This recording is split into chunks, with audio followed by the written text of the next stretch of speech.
Instagrammers are cloning their deceased pets. The Japanese government is now allowed to use question marks, and rappers are calling for the end of the use of rap lyrics as criminal evidence. These are the weird stories on Wicked Wednesday on Wicked Weird AF News, the only daily weird news podcast hosted by a comedian. That's right, this is Jonesy. I'm your host. I'm highly caffeinated. I'm ready to go. Are you? Instagrammers are replicating their deceased pets in what is called pet cloning, and apparently it's very popular. I did a pet story yesterday about French bulldogs being stolen. People like pet stories, so when they come in front of my face, I'm probably going to do them if they're weird enough. This seems like a strange one. Replicating your dead pet. Okay. Courtney had a wolf dog, a hybrid wolf dog that tragically died after being struck by a car. Courtney decided, you know what? I'm not going to let my dog being struck by a car remove this dog from my life. I need to clone my wolf dog. I don't know how you clone a dog. We're going to find out later on in this story. Do I have you on the edge of your seat? Can we ask a question? Can we have a meeting? Can we get all hands on deck and have a meeting about wolf dog hybrids and why do people have these? This sounds like a dangerous proposition. You know I'm not a fan of the French bulldog, but I'd rather have one of those than a wolf dog. This sounds like it could eat your neighbor's infant. A wolf dog? Okay, all right. That's right up there with owning a snow leopard. Maybe not. That's an exaggeration. All right, I admit I know nothing about wolf dogs. I only know about wolves. I'd imagine if there's part wolf in your dog, there might be some situations where that wolf part just sort of activates itself, activating wolf, and then next thing you know, you're missing some toes. I'm just saying. Okay, Courtney's dog Willow had quite a following on Instagram. Oh, her dog Willow had a following, probably more followers than me. These people have pets with way more followers than me. Are you jealous, Jonesy? You sound jealous. Yes, I'm jealous. These pets don't have talents like me. Pets with millions of followers making all this money. What do I got? I'm in a closet. Well, anyways, Willow unexpectedly died, and the account Wander with Willow on Instagram is still very much active, apparently, except for Courtney's posting pictures of her pup Phoenix, which is a 2-year-old wolf dog hybrid and is Willow's clone. Phoenix is Willow's clone? You went out and got another wolf dog hybrid. Wow. She made this wolf dog hybrid out of Willow's DNA? Let's find out how the hell you do this. So when Courtney wanted to clone Willow, she contacted the same company that famously cloned Barbra Streisand's dog Samantha in 2018. This company is called Viagen Pets.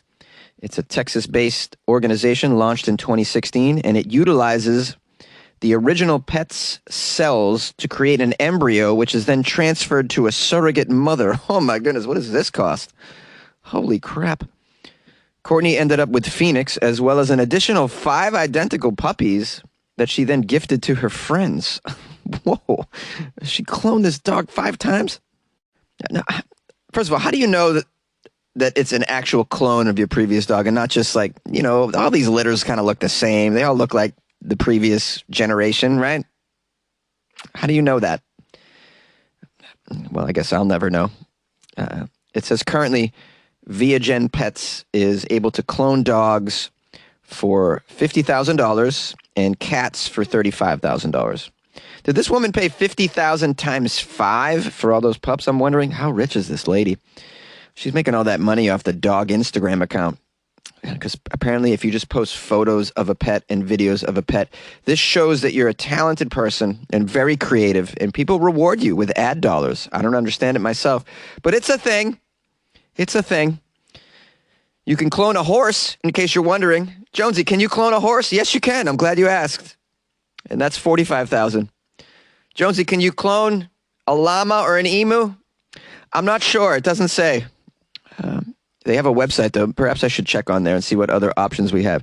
Did your pet porcupine die recently? Maybe you want to clone your pet porcupine Peter. Why Peter? That's a good porcupine name, in my opinion. All right, so I went to the website. It appears as they only do dogs, cats, and horses. There's no other animals I see. I'm gonna call them and let's see if we can get some information here about maybe other animals.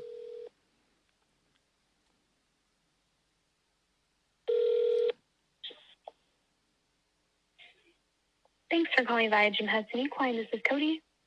Oh, yes. Hello, Cody. My name is Rutherford Manson III. And I was just wondering, on your website, I see that you've been cloning such pets as horses and cats and dogs. I lament I'm suffering from a pet that I had lost fairly recently. It was my pet.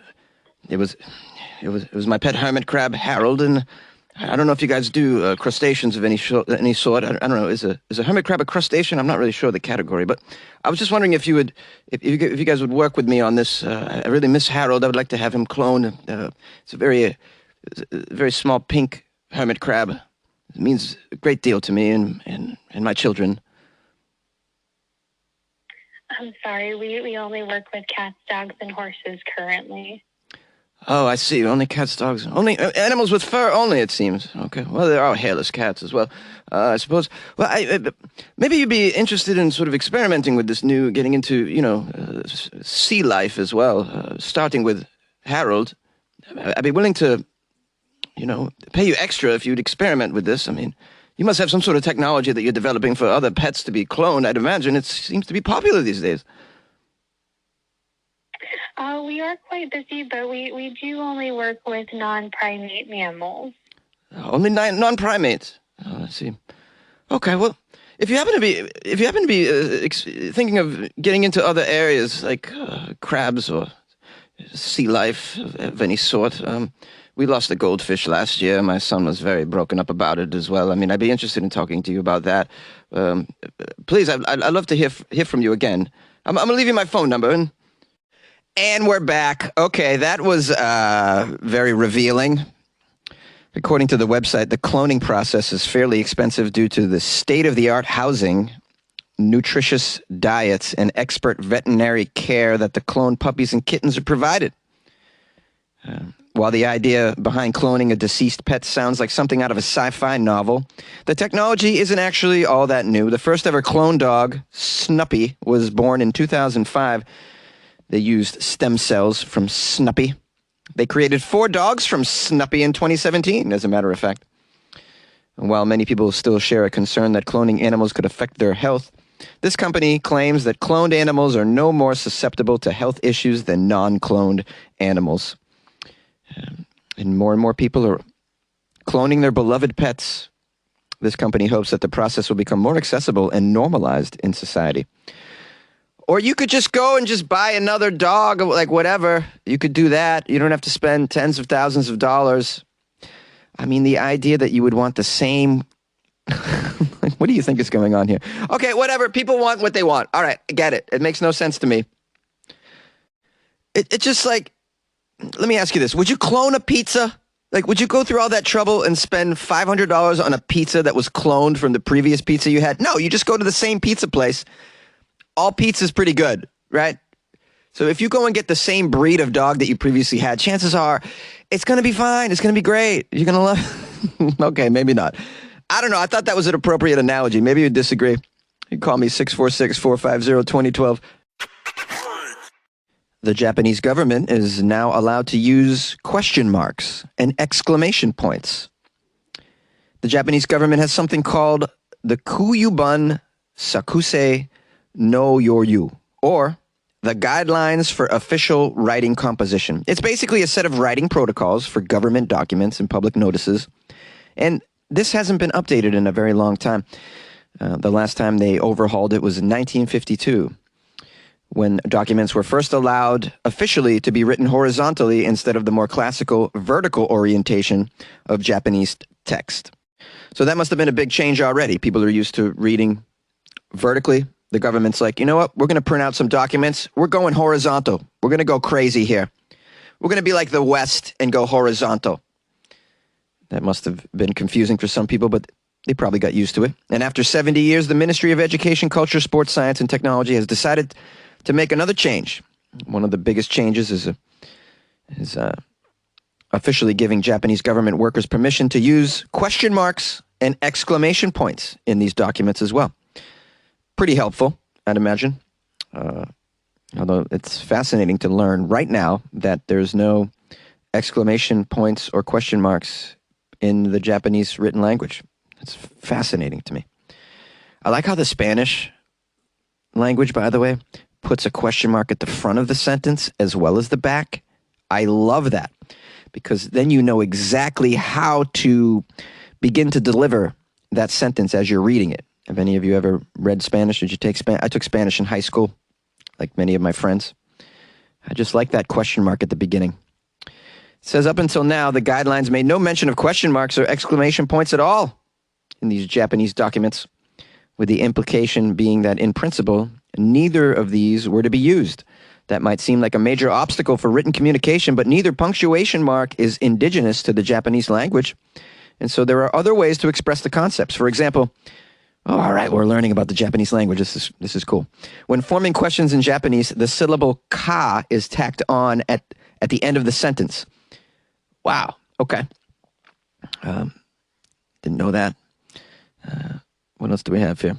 The updated guidelines, which were drafted by the Ministry's Council for Cultural Affairs, recognize that there are times when the inclusion of a question mark or an exclamation point can make the meaning or the emotion of a sentence a little clearer, such as rendering a conversation in written form. And so they're now cleared for use in all these documents and public notices and public awareness PR campaigns. They're like, you know what? We're going with the question mark and the exclamation point. Well, I got a question for you, Japan. What about the umlaut? What are you going to do with that umlaut? Is that a thing you're going to adopt? Yeah, you guys know the umlaut. I just like to say umlaut. And let's not forget about the all-popular ellipses. What about that? Do you guys know the ellipses? It's informally known as the ... It's a series of dots that indicates an intentional omission of a word, sentence, or whole section from a text without altering its original meaning. Do you guys know that about the ellipses?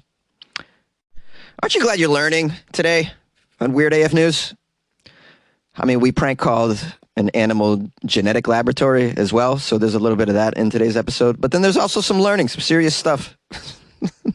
You're welcome. You like podcasts? You're listening to my podcast. Maybe you thought to yourself, I'd like to make a podcast. Too difficult. No, not with Anchor. Anchor has free creation tools that allow you to record and edit your podcast from your phone or your computer. Anchor distributes your podcast to Apple, Spotify, Stitcher, and more. They have advertising integration, so you can even make a little money off your podcast. Everything you need to make a podcast in one place.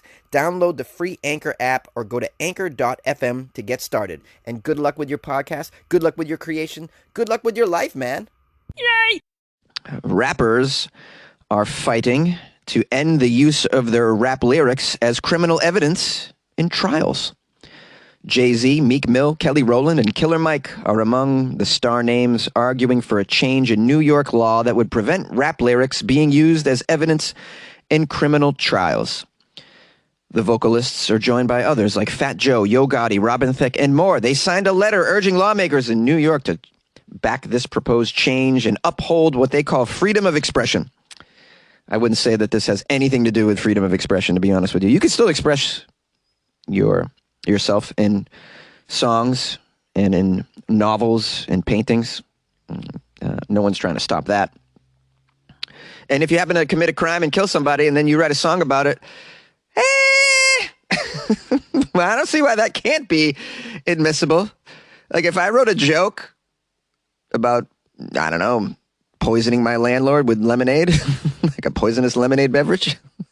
Like, there's a YouTube video of it. And then somehow my landlord is dead of a poisonous lemonade beverage.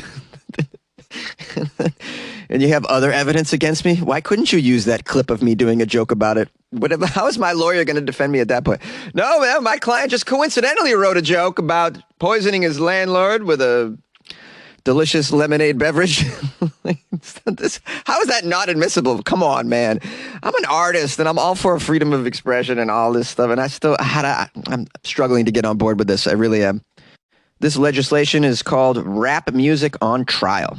And it was first proposed in November by Senators Brad something and Jamal something else to prevent prosecutors from citing lyrics except in cases of, quote, clear and convincing proof of a link between the lyrics and a crime. Jamal is quoted as saying, "The right to free speech is enshrined in our federal and state constitutions. The admission of art as criminal evidence only serves to erode this fundamental right, and the use of rap and hip-hop lyrics in particular is emblematic of the systemic racism that permeates our criminal justice system." Well, I don't know if I completely agree with this fella, but okay. I mean, is this indictment actually correct? Is this systemic racism? Are they only targeting hip-hop lyrics? I do recall the story of an author, a white dude, that wrote about killing somebody who actually killed somebody. I mean, if you're expressing your actual crimes in your art, first of all, you're a piece of shit. And so any way for you to be snatched by the jaws of justice and removed from the culture, even for a little bit of time, I'm all for that, above and beyond anything else. Now, look, as always, I'm open to suggestions. I'm willing to hear arguments. Further down in this article, they are citing some case here. It's a murder trial of a late rapper named Drakeo the Ruler. I don't know half of these new rappers. This guy, Drakeo, was acquitted in 2019. Prosecutors included lyrics from one of his tracks called Flex Freestyle during the proceedings in an attempt to appoint some guilt. The rapper Tay K had a 2017 U.S. hit with The Race before being convicted for murder, and both the song and its video were used by prosecutors during his trial. Well, I can't make a judgment on this because I don't see the lyrics of the song. I don't know the aspects of the case. But if the lyrics of your song can specifically be tied to crime, I don't see the problem with this. I really don't. And I don't think this can be included under the umbrella of artistic freedom of expression being limited. And I'm an artist, and I'm all for fighting for the expression of art. This doesn't stop you from expressing your art. You can do that. But at the end of the day, if you do some bad things and then you've expressed these actions and sentiments in art, you know, you bought the ticket, you take the ride, bro. Perhaps you disagree. Maybe you agree with me. Call the show, 646-450-2012. I'd love to hear your takes on this. Well, this surely was a memorable episode of Weird AF News. Thanks for coming for the ride. This is the outro where I give shout-outs and give thanks and praise. And I have a lot of people to thank. I got a lot of calls, by the way, that I'm publishing. Shout out to people that call me, like Jim from Cleveland. We have a first-time caller, Rick from Baltimore, who's anti-ranch dressing. Love it, Rick. Keep calling. Mike Oxlong called to tell me that manure is a very good word. Smokey, unbelievable. And the state of Florida called me to tell me that wants me to be inside, wants me to get inside Florida. That's what I'm trying to say this properly. Also, Luna from Texas, who has apparently a Florida man father. So we're going to have a moment of silence for her. Also got some new patrons that are tremendous. Somebody put me over the 100 patron mark. That's right. And she sent me a message about it.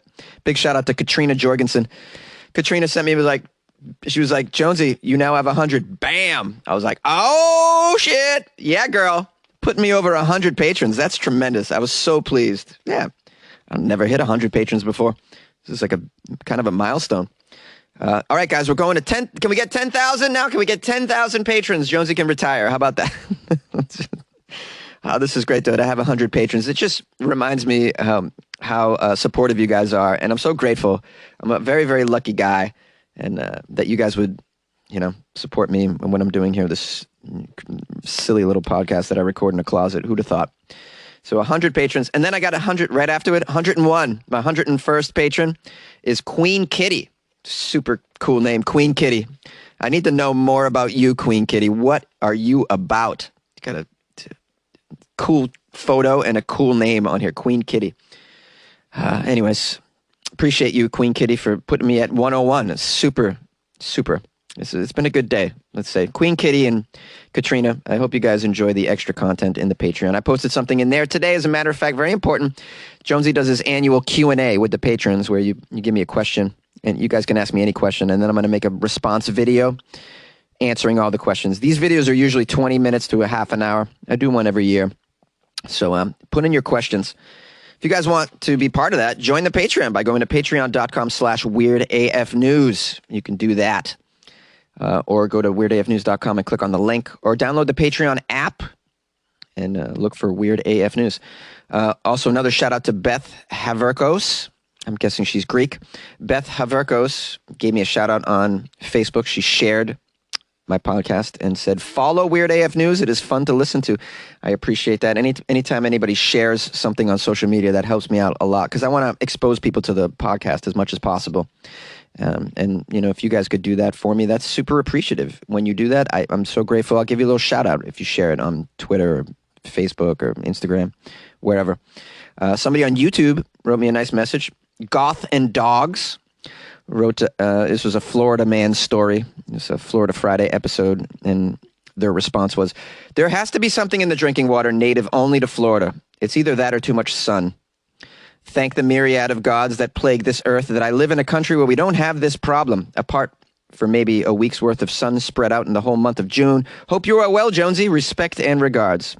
Goth and Dogs, it appears to me, because I have there's a little the British flag here, so I assume you're in the UK. And yeah, you have your version of Florida, though. What is it?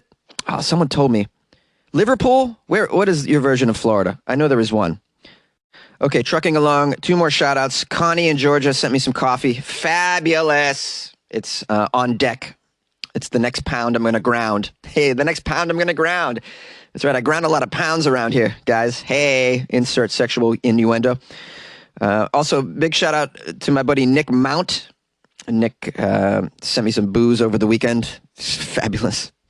Nick actually sent me a bottle of champagne. Imagine getting a bottle of champagne from a listener. This is just tremendous. And by the way, I'm coming up upon 2 million downloads of Weird AF News. And when I hit that 2 million download, I'm going to make a video of me popping that champagne and giving shout outs to everybody that made this possible. Nick also sent me a very cool item for the holidays, a drinking horn. Yes, Google drinking horn. It's exactly what you can imagine in your mind. And I'm probably going to drink that champagne out of the drinking horn. Pretty cool, right? How many of you can say you're going to be drinking champagne out of a drinking horn by the end of this year? Yeah. Okay, and that's going to wrap up the outro. I tried to squeeze a lot in there. Thanks for bearing with that. But you got to give shout-outs where shout-outs are due, and I appreciate all of this interaction that I'm getting, the generous donations, the patrons, the calls, the emails, the shout-outs, etc. I'm grateful, very grateful for you all, and we'll see you tomorrow. Hey, what's up, dude? Just heard your podcast for the first time. This is Rick. And I am from Baltimore. Anyway, couple of things. One, ranch dressing is horrible, but ranch dressing is worse. And I'll tell you why. There was a girl that I knew, and now you have to understand, I can't see at all. I'm totally blind, but I hear this glug, glug, glug noise, and there were a couple other dudes in there like, oh my god, she's drinking a bottle of ranch dressing, and I can hear it glugging out of the bottle down her throat. And even though I couldn't see it, I could imagine it. And I've never cared for ranch dressing, but after hearing that, we all begged her to stop. She drank the whole freaking bottle. And, let off this nasty ranch dressing, smelly, nasty-ass belch that just reeked like something dying overladen with the smell of ranch dressing. I cannot eat ranch dressing again. I will agree with you that, by the way, one last thing. You know that commission for sauces and dressings? Can you imagine what girl would go for a guy like that? Hey, dear, I went for the commission for salad dressings and sauces. No wonder I weigh 300 pounds. Can't you wait for me to climb on top of you? All right, dude. Catch you later, man. And remember, I'm the sanest person you'll ever know. AMF. Hey, Jonesy. It's Mike Oxlong. I just wanted to let you know that, you were talking about the word manure, and it's not that bad of a word. You kind of get a bad connotation from saying that word, but ma and then newer. It's not that bad of a word. Just want to let you know. See you. Oh, hello, Jonesy. It's Florida calling. Oh, you are so lucky. You just have the best fans in the world. My. The people that join your Patreon. Oh, you are so lucky, I tell you. That Glenn Bullock, he joined the Patreon just because his wife did. He loves her so much that he joined the Patreon just because she did, and he wants to show how much he cares for her by joining the Patreon and showing you how much he cares. Now that is one special man.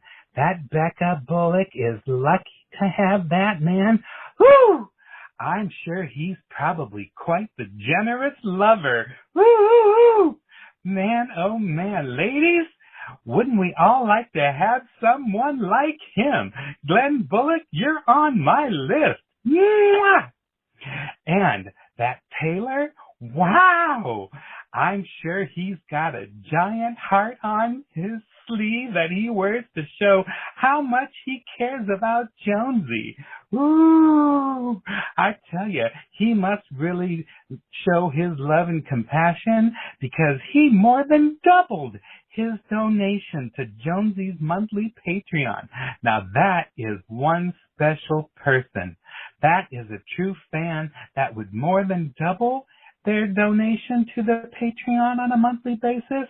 Wow, Taylor, you're my kind of guy.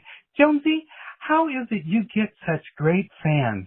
You are one lucky little Boston bean. Ooh, you're my little cream pie, Jonesy. I'm going to get you one of these days.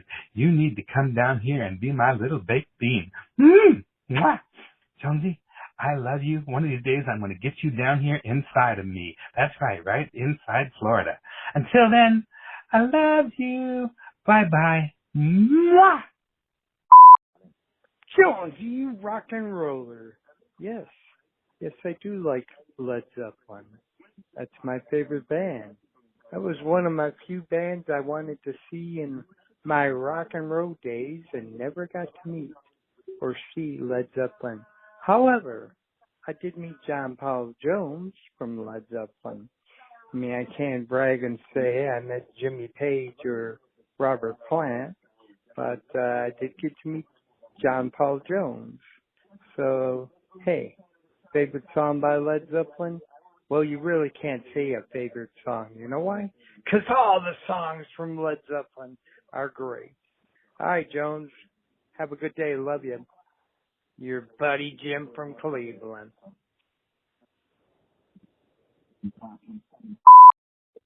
Hi, Jonesy. It's Luna from Texas. Fun fact about me. I was born a Floridian, and I lived there for about 4 years, and guess what? My father, who chose to move back to Florida, is trying to contact me again after having been out of my life for years. Let's just throw the Floridians into the trash, like all of the Floridians. Screw Florida. Screw all of the Floridians. All of them are not great, except for the ones that listen to your podcast, because they're not Florida men and women and other non-binary creatures. They are just, unfortunately, trapped. You know what? We need to start a movement to get everyone in Florida that listens to your podcast the fuck out of Florida. I'm sorry for the profanity, but it's true. Just get them out of Florida. Poor people. Okay. Good luck with your life, man. Hey, Jonesy, it's Smokey. How's it going, dude? I heard your podcast, and I don't exactly understand what Mexico's doing with the breakfast cereal, because those cartoon characters really aren't on the cereals that you were talking about that they mentioned in the story that they confiscated. Like on Kellogg's Corn Flakes, the mascot is Cornelius the rooster, and he's not much of a cartoon character. And then on Special K, they don't have a mascot at all. It's like an old people's cereal. Like Product 19, they don't have a cartoon character. So that's not interesting to kids at all. And like you said, that Product 19 and Special K, and those are lousy cereals, man. The kids don't have any interest in that. But I got a box of cornflakes right here, and it's got less than 3 grams of sugar. Now, when I've been smoking a little herb, sometimes you get the munchies and you gotta have something. So I do put fruit on the cornflakes instead of sugar, and that's a healthy breakfast cereal. But then you said cream of wheat. Now don't go messing with my cream of wheat, man. That's some good stuff. But you do have to put sugar on to be able to eat it, because it's intolerable without some sugar on it. It's like wallpaper paste without any sugar. But anyway, all those other Kellogg cereals like Frosted Flakes with Tony the Tiger, and Honey Smacks with Dig-'em, and Fruit Loops with Toucan Sam. Yeah, those things are all like pure sugar, and they do have those cartoon characters, so I can see why they wouldn't want those. But anyhow, they can take those away because they are just like a sugar bomb. But that guy who gave you the bad review, that Edward, man, listening to one show and then making that kind of a bad judgment, he's probably not even listening right now, but let's do a review of him. Edward, you don't know what you're talking about, man. You gotta listen. If you want entertainment, you gotta listen more than once and realize what kind of show this is. This is comic material on the fly, extemporaneous comedy, man. This is improv. These are fresh stories that haven't been read in advance. This is a comedian actively working and doing an improvisational take on a story that hasn't been read before.